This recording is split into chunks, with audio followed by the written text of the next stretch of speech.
জামায়াত ইসলামের নেতা মীর কাশেম আলীর বিরুদ্ধে ২০১৩ সালে আওয়ামী লীগ সরকারের দেওয়া যুদ্ধ অপরাধের মিথ্যা মামলায় তার আইনজীবী হিসেবে কাজ করছিল তারই ছেলে মীর আহমেদ বিন কাশেম। আমি আমার পিতার মামলায় নিয়োজিত আইনজীবী ছিলাম। আমার পিতার বিরুদ্ধে তৎকালীন রাষ্ট্রপক্ষ ২২ জন মুক্তিযোদ্ধাকে নিয়ে আসে সাক্ষী দেওয়ার জন্য। আমরা এটাকে কাউন্টার করার জন্য ৪৪ জন মুক্তিযোদ্ধার নাম দিই, যে ৪৪ জন মুক্তিযোদ্ধা আমাদের পক্ষে সাক্ষী দেবে। তখন আদালত থেকে আদেশ দেওয়া হয় যে ৩ জনের বেশি আনা যাবে না। মামলাটা এরকম ছিল যে একজনকে হাত পা বেঁধে সাঁতার করতে দেওয়া হতো। যখনই আসামি পক্ষ এমন কোনো যুক্তি তুলে ধরতো যেটা উত্তর রাষ্ট্রপক্ষে ছিল না, তার এমনভাবে আইনটা পরিবর্তন করতো যাতে আমাদের এই আর্গুমেন্টটা নিষ্ফল হয়ে যায়। এই জিনিসগুলো গণমাধ্যমে উঠে আসছিল না। সরকার যেভাবে কথা বলতে তার চাইতো সেভাবেই তার কথা বলতে পারতো। প্রতিদিন মামলার শুনানির পর এই বিষয়গুলো আমি আমার পোস্টে তুলে ধরতাম।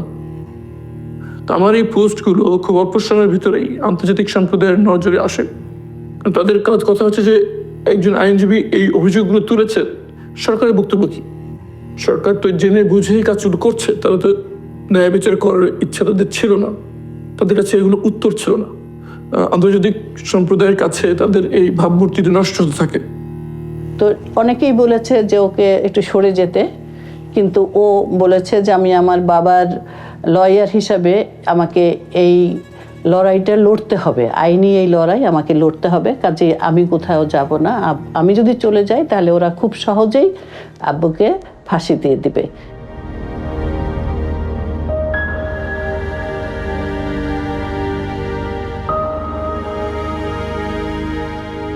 আমি কিন্তু বাংলাদেশি, আমি ব্রিটিশ বাংলাদেশি।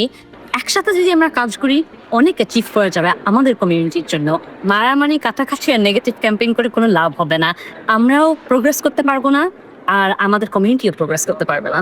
আচ্ছা, আজকের এই বিজয়ে আপনার সব থেকে বেশি মনে পড়ছে কাকে, নানাকে না মাকে? আজকে সবচেয়ে মনে পড়ছে আমার খালাকে, কারণ উনি আমাকে অনেক শিখিয়েছেন। তো একদিক দিয়ে আমার খালা আমার রোল মডেল ছিলেন। Ahmed bin Qasim, Bangladeshi man who's been disappeared by the regime, which obviously you're close with your family connections. People are saying with one phone call, just like this campaign, you could pick up the phone. This man, Ahmed bin Qasim, his family's written to you many times. We've told you about him. He's not your constituent, but with one phone call, you could make a huge difference. No, sorry. You can make a huge difference. I just want to ask. No. I just want to know. Is he Hampstead? He's not a Hampstead. No, he's not a Hampstead resident. Is he a British citizen? He's a British citizen. He's Bangladeshi, but it's being said by many people that you could sign up. British MP? I am. You're also very well connected to the regime. Born in London. Are you implying I'm a Bangladeshi politician? You have you have said many times. You've said on a blog post. You said on a blog post. For Hampstead and Kilburn. You described yourself as a spokesperson for the Awami regime. I am a Labour You have Party described member. yourself as a spokesman for the regime. I've been a Labour Party Your member aunt since I is was the born prime here. minister. With one You're phone calling call, me you could. Bangladeshi No, I'm because saying with one British. phone call, you Be can very make a careful difference. what you're saying. I'm a British saying with one MP phone call, you for can make a Hampstead and difference. Kilburn. ২৪ ঘন্টার মধ্যে কোর্টে তোলা, এটাই হচ্ছে নিয়ম। কিন্তু ২৪ ঘন্টা চলে গেল, আমরা কোনো হদিশ পেলাম না তার, সে কোথায় আছে, কিভাবে আছে, কোথায় তাকে নিয়ে যাওয়া হলো, কোনো কিছুই আমরা জানতাম না। কিন্তু টানা 7 বছর আমরা জানতে পারলাম না আমার ছেলে আরমান কোথায় আছে। এরকম অভিযোগ অনেকে অনেক কিছু দেয়, কিন্তু তার কোনো প্রমাণ দিতে পারেনি, কোনো নাম দিতে পারে না, কোনো কিছুই দিতে পারে না। এবং অনেক সময় দেখা যায় বলা হচ্ছে অনেক লোক নাই, কিন্তু তাকে খুঁজে পাওয়া যাচ্ছে, সে ঠিকই জীবিত আছে। আবার কেউ অনেক সময় নিজেরাই পালায়, অনেক সময় ধার কর্য করে নিজেরা লুকিয়ে ফেলে, সে ধরনের ঘটনাও আছে।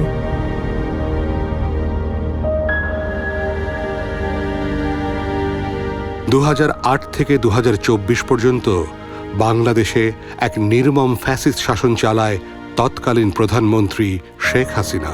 তার শাসনামলে এক অন্যতম হাতিয়ার হয়ে ওঠে গুম। যে কেউ তার সমালোচনা করলে বা তার রাজনীতির জন্য চ্যালেঞ্জ হয়ে দাঁড়ালে তাকে রাষ্ট্রীয় বাহিনী দিয়ে গুম করে ফেলা হতো। এই গুম হওয়া মানুষদের বেশিরভাগই আর কোনোদিন ফিরে আসেনি। তাদের পরিবার জানে না তারা কোথায় আছে। ধারণা করা হয় বেশিরভাগকে হত্যা করা হয়েছে। তবে তাদের মধ্যে কেউ কেউ আছে সৌভাগ্যবান, যারা 7-8 বছর পরে হলেও মুক্তি পেয়েছেন। এরকমই একজন ব্যারিস্টার আরমান 7 বছর পর মুক্তি পেয়ে আমাদের সামনে তুলে ধরেন তার বন্দি জীবনের আদ্যপান্ত।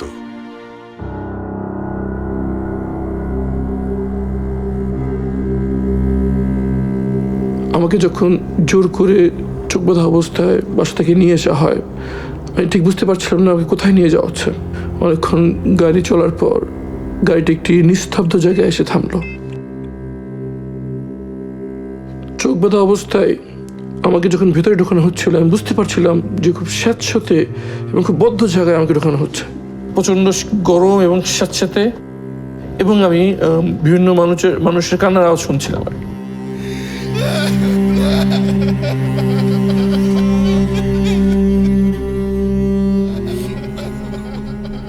আমাকে চোখ বেঁধে এই সেলের ভিতরে নিয়ে আসে। শুরু হয় আমার 8 বছর অন্ধকার জীবন। পুলিশ যখন আমাদের মামলাটা নিয়ে এত গড়িমসি করলো, আমাদের সঙ্গে দেখা করতে চাইলো না কোনো মতেই, তখন আমরা আসলে সত্যিকার অর্থেই মানে অসহায় হয়ে খুবই নিরাপত্তাহীনতা ভুগতে শুরু করলাম। আমি র্যাবের কাছে গিয়েছি, লিখিত অভিযোগ করেছি। তারা অভিযোগপত্র গ্রহণ করেছে, কিন্তু তারা স্বীকার করেনি যে আরমানকে তারা তুলে নিয়েছে। একটা সময় আমরা বাধ্য হয়ে প্রধানমন্ত্রীর কাছে গিয়েছি, রাষ্ট্রপতির কাছে গিয়েছি। তারা আমাদের সঙ্গে দেখাও করে নাই বা এ ব্যাপারে কোনো রেসপন্সও করে নাই। আমাকে নির্দেশ দেওয়া হয়েছিল যে কোনো প্রয়োজন হলে হাতকড়া দিয়ে লোহার দরজায় এভাবে 3 বার আওয়াজ করতে হবে। 3 বার আওয়াজ করে মিনিমাম 10 মিনিট ওয়েট করতে হবে কেউ আসার জন্য। যদি 10 মিনিটের মধ্যে কেউ না আসতে, 10 মিনিট পর আবার 3 বার আওয়াজ দেওয়া যাবে এভাবে লোহার দরজায়। কিন্তু যতই ইমার্জেন্সি হোক, একবার আওয়াজ দেওয়ার পর 10 মিনিটের আগে আবার আওয়াজ দেওয়া যাবে না। যদি আমি কখনো আবার আওয়াজ দিতাম, আমার সাথে দুর্ব্যবহার করা হতো। তো অনেকবার এরকম হয়েছে যে খুব জরুরি ভিত্তিতে টয়লেটে যাওয়া দরকার, আমি আওয়াজ দিচ্ছি, ওয়েট করে আছি, আবার আওয়াজ দিচ্ছি, ওয়েট করে আছি, কিন্তু আসতেছে না। এক সময় ওয়েট করতে করতে আমার কাপড় নষ্ট হয়ে গেছে। একাধিকবার এরকম হয়েছে।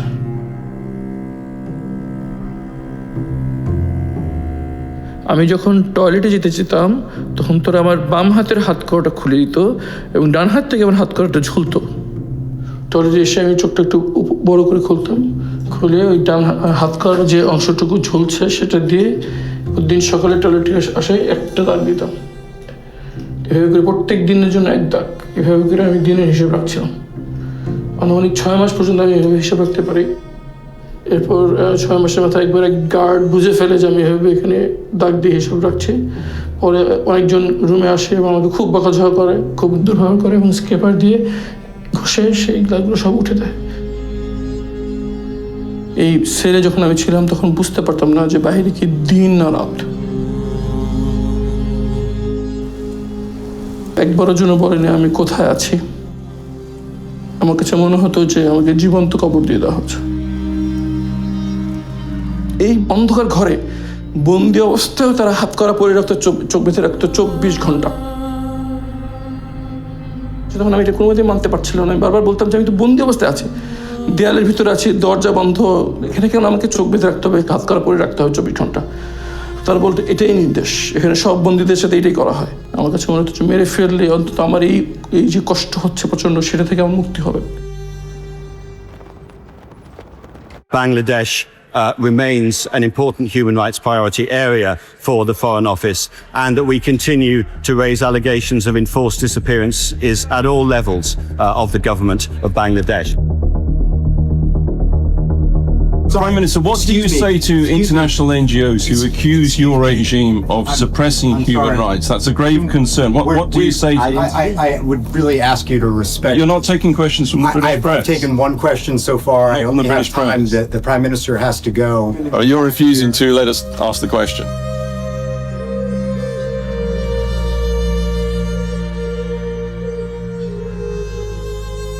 যখন সকালে প্রহরীরা নাস্তা নিয়ে আসলো, তো অনেক ভয়ে, অনেক কষ্ট, মানে মনে মনে আশঙ্কা নিয়ে ভীত সন্তুষ্ট হয়ে আমি বললাম যে আমি রোজা আছি।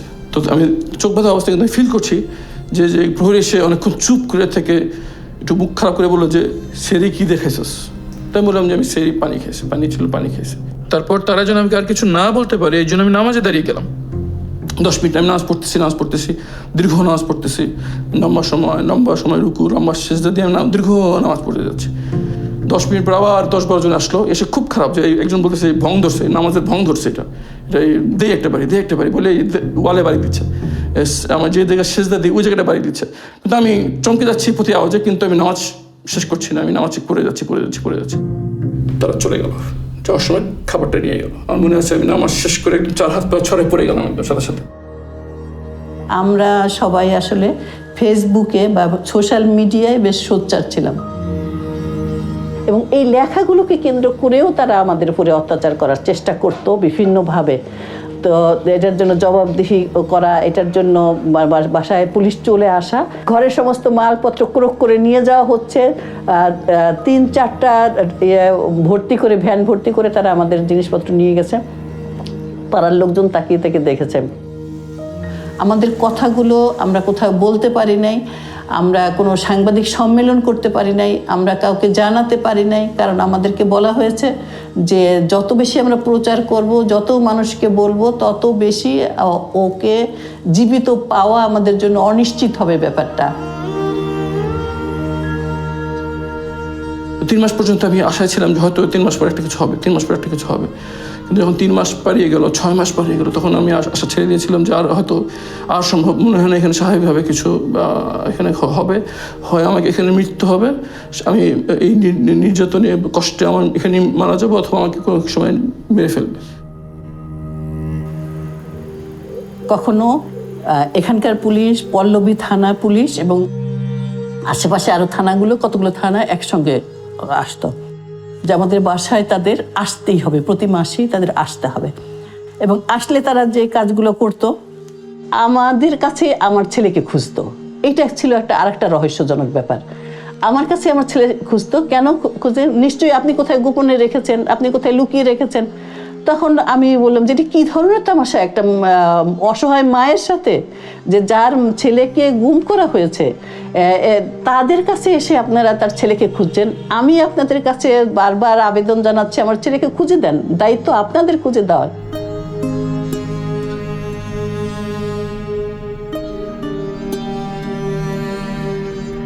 যখনই কোনো অসময়ে দরজা খুলতো, বিভিন্ন তার সময় তার পরিদর্শনে আসতো, তখন আমার কাছে মনে হতো যখনই মনে আমাকে নিয়ে মেরে ফেলবে আর কি।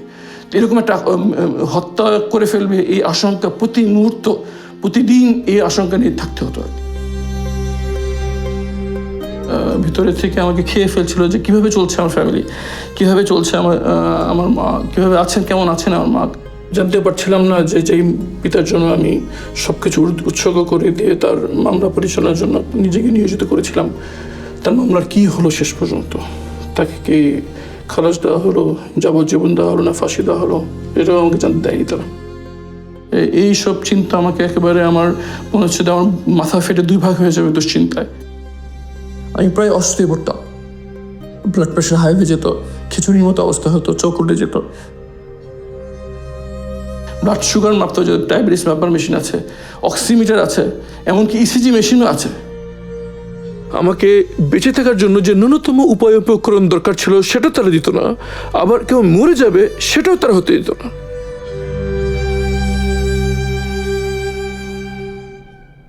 শেষ রাতের সময় এখানে প্রহরীরা ঘুমাতো আর কি। সে সময় মাঝে মাঝে আমি একটু হালকা করে চোখটা লুজ করে এই আশেপাশে দেখার চেষ্টা করতাম।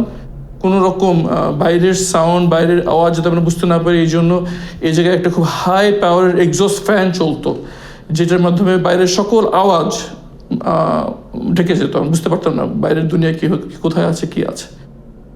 এই ফ্লোরেই আমি ঘুমাতাম, এবং আমার মনে আছে যে ঘামে ফ্লোর এমনভাবে ভিজে যেত, মনে হয়তো কেউ পেশাব করে দিচ্ছে আর কি, পানি ফেলে দিচ্ছে, এরকম নিজের ঘামে এই পুরোটা ভিজে থাকতো আর কি। আর গামছাটা থাকতো, আমি প্রথমে বুঝতে পারিনি, পরে একবার হিট স্ট্রোক হলো, তখন তারা বললো যে এই গরমের মধ্যে বেঁচে থাকার উপায় হচ্ছে গামছাটা পানিতে ভেজে গা মোছা। তো এটা খুব চেষ্টা করতাম আর কি। যখনই বাইরে বৃষ্টি হতো তখন একটা জিনিস হতো, সেটা হচ্ছে গিয়ে টয়লেট যেখানে পানি যায় সে জায়গাতে কেঁচো ঢুকে যেত এখানে আর কি। বড় বড় কেঁচো, তেলাপোকা, আরশোলা, ছ্যাঙ্গা, এগুলো নড়াচড়া করতো আর কি। আমি তো ভিতরে কারোর সাথে কথা বলতে পারতাম না, মনে হতো যে একটু কথা বলতে পারলে কত না ভালো লাগতো। তখন আমি ওই কীট পতঙ্গের সাথে কথা বলতাম, পিঁপড়ার সাথে কথা বলতাম, টিকটিকির সাথে কথা বলতাম। টিকটিকি নাম দিয়েছিলাম টুকটুকি, তাকে আমি কথা বলতাম মানুষের সাথে যেভাবে কথা বলি। আমি জিজ্ঞেস করতাম, টুকটুকি তোর ছেলে মেয়ে কয়টা? আমার 2 মেয়ে। তোর ইয়া কটা? আমার মেয়ে খেতে চাই, তোর মেয়ে খায় নাকি ঠিক মতো? বাচ্চারা খায় নাকি ঠিক মতো? আমার বাচ্চাদের জন্য দোয়া করিস। কেউ তুই চলাফেরা করতে পারিস, আমি তো তাও করতে পারি না। পিঁপড়াকে কথা বলতাম, জিজ্ঞেস করতাম কিরে তোরা কেমন আছিস? তোরা তো বাইরে যেতে পারো, আমি তাও যেতে পারি না। বাইরে কী অবস্থা? রোদ কেমন আজকে, গরম কেমন আজকে, শীতকালে ঠান্ডা কেমন আজকে? ঠিক পিঁপড়ার সাথে কথা বলতাম, মনটা একটু হালকা হতো আর কি। কথা বলতে পারতেছে একটা জীবন্ত কিছু একটার সাথে।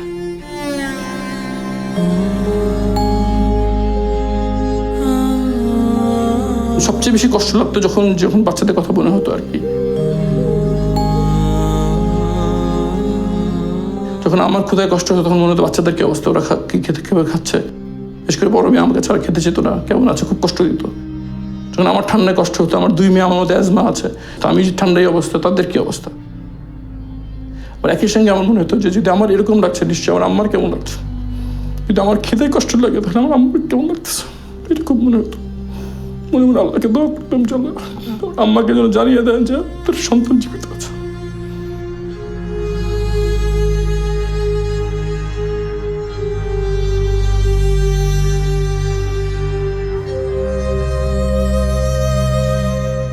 মেয়েকে আমি এভাবে ফেলে আসলাম অনিশ্চয়তার ভিতরে। সে যদি জানতো যে আমি মারা গেছি তাহলে হয়তো সে অন্য সিদ্ধান্ত নিতে পারতো, কিন্তু সেটা তো সে জানতে পারেনি আর কি।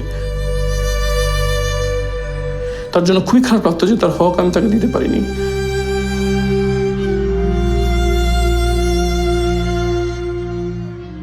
এই অনুভূতিগুলো খুব পীড়া দিত, খুব অপরাধবোধ কাজ করতো আমার ভিতরে। হাত করার ঘষায় অ্যালার্জির মতো লাল লাল হয়ে গেল আর কি। এরপর সে লালের মধ্যে বড় বড় ফোড়ার মতো হয়ে গেল। পরে এই ফোড়া গলে সেখানে ইনফেকশন হয়ে যায়। ইনফেকশন হয়ে একদম বড় দগদগে লাল ঘা হয়ে পুরো 2 হাত ভরে যেত আর কি। ঘা এই পরিমাণ বেড়ে গেল যে তখনও মানে আমি রাখতেই পারছি না, রক্ত পড়ে যাচ্ছে। তখন এই হাত করা হাত থেকে খুলে পায়ে পরিয়ে দেওয়া হয়েছিল। যতক্ষণ পর্যন্ত হাতের ঘাটা একটু শুকানো যাচ্ছে ততক্ষণ পর্যন্ত ওই হাত করা পায়ে থাকতো, আমি দাঁড়াতে পারতাম না, বসে থাকতাম। নামাজ ওই হাত করা অবস্থায় হাঁটু গেলে আমি নামাজ পড়তাম। لا إله إلا أنت سبحانك إني كنت من الظالمين لا إله إلا أنت سبحانك إني كنت من الظالمين।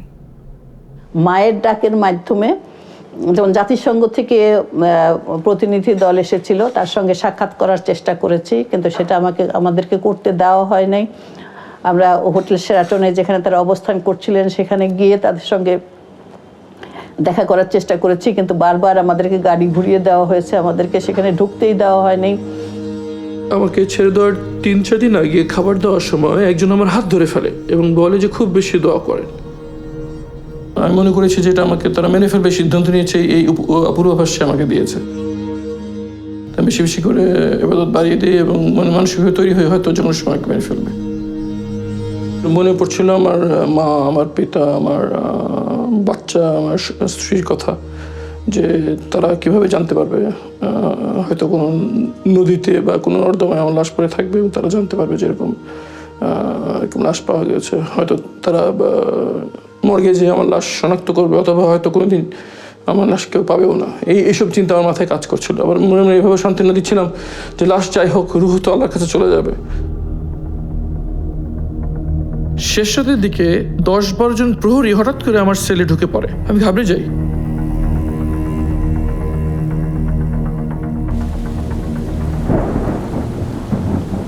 গামছা দিয়ে আমার চোখ বাঁধল। এরপর আমার হাতটা গামছা দিয়ে হাত বেঁধে ফেললো, বের করে আমাকে বের করে নিয়ে আসলো। আমি মনে করলাম যে আমাকে মেরে ফেলা হবে, তাই মানসিকভাবে নিজেকে প্রস্তুত করলাম। সূরা ইয়াসিন পড়তে থাকলাম যাতে মৃত্যু সহজ হয়। ওয়াল-কুরআনিল হাকীম ইন্নাকা লামিনাল মুরসালিন। গাড়িটা যখন থেমে যায় তখন ওই শোয়ানো অবস্থা থেকে আমাকে বসানো হয়। বসানো অবস্থায় তখন একজন সিনিয়র করে একজন আমাকে জিজ্ঞেস করছে যে আমরা কারা। আমি বললাম যে আমি জানি না, চোখ বাঁধা অবস্থায়। তারপর জিজ্ঞেস করলো যে তুই কোথায় ছিলি। আমি বললাম যে আমি বলতে পারবো না। তখন আমাকে বললেন যে সবাইকে এটাই বলতে হবে। তবে গাড়ি থেকে আমাকে নামিয়ে দেওয়া হয় আওয়াজ পেলাম যে গাড়িটি ট্রেনে চলে গেল। আমার মনে আশঙ্কা এই কাজ করছিল যে সামনে হয়তো কয়েকজন দাঁড়িয়ে আছে, এখন একটা গুলির আওয়াজ শুনবো, তারপর সব শেষ হয়ে যাবে। 1 ঘন্টার মতো ওখানে স্পটে দাঁড়িয়ে থাকলাম, কোনো পোকামাকড়ের আওয়াজ ছাড়া আমি কিছু শুনতে পেলাম না আর কি। তখন মনে একটু সাহস সঞ্চয় করে আস্তে করে হাতটা আলগা করার চেষ্টা করলাম, দেখলাম হাতটা আলগা হয়ে গেল। তারপর আমি চোখের কাপড়টা একটু লুজ করার চেষ্টা করলাম, চোখটা লুজ হয়ে গেল। আমি চোখের নিচ দিয়ে এদিক ওদিক তাকালাম, তাকে দেখলাম যে পিছনে এরকম ঝোপঝাড় আর দূরে একটা আলো দেখা যাচ্ছে আর কি। আমার 2 চোখে ছানি পড়ে গিয়েছিল, তো আমি সব কিছু ঘোলা দেখছিলাম আর কি।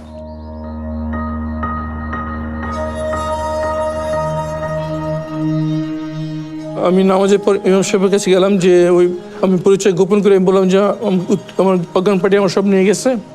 তখন উনি ক্লিয়ার কথা বলতে পারতেছে না, কথা কেমন জানি ভাঙা ভাঙা এবং ভীতি অবস্থা, এমনকি মোবাইল নম্বরও বলতে পারতেছে না। তখন আমি আর বেশি কিছু জিজ্ঞেস করলাম না। তখন উনি বললো যে আমাকে এখানে একটা হসপিটাল আছে ইবনে সিনা, ওই হসপিটালের মধ্যে একটু আমাকে পৌঁছে যেতে পারলে ভালো হয়। তখন আমি ওনাকে হসপিটাল পর্যন্ত পৌঁছাই দিলাম।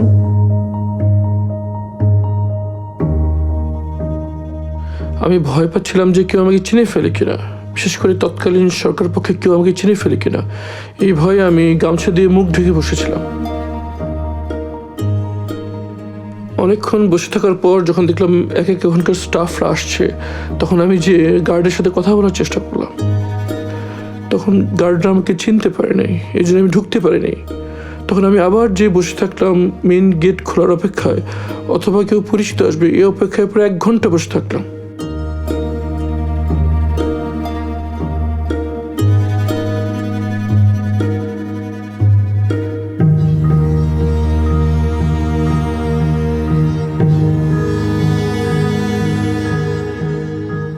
এক ঘন্টার মতো আমি বসে থাকলাম, কিন্তু পরিচিত কাউকে পেলাম না।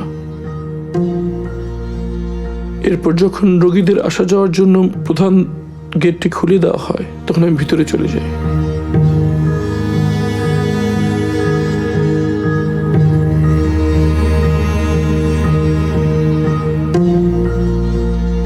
মনের ভিতরে প্রচন্ড আশঙ্কা কাজ করছিল, আমার পরিবার কোথায় আছে, কিভাবে আছে, তারা কি জীবিত আছে। মনের ভিতরে ঝড় বেয়ে যাচ্ছিল।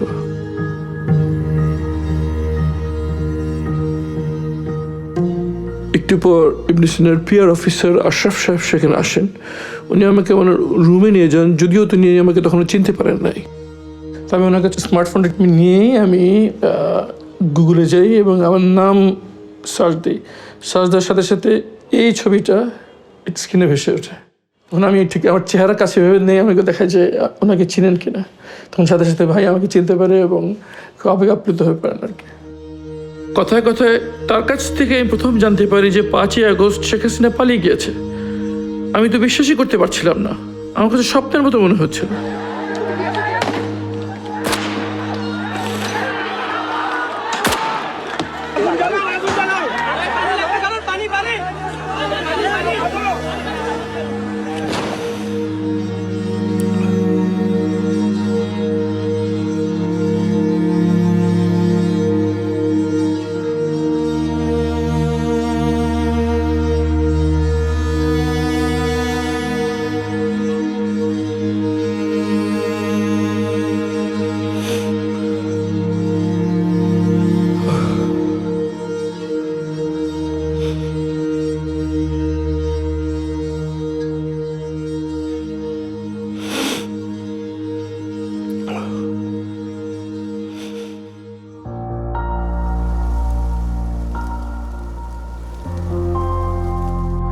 ক্ষমতায় থাকলে সাধারণ মানুষকে দাবার গুটির মতো মনে হয়।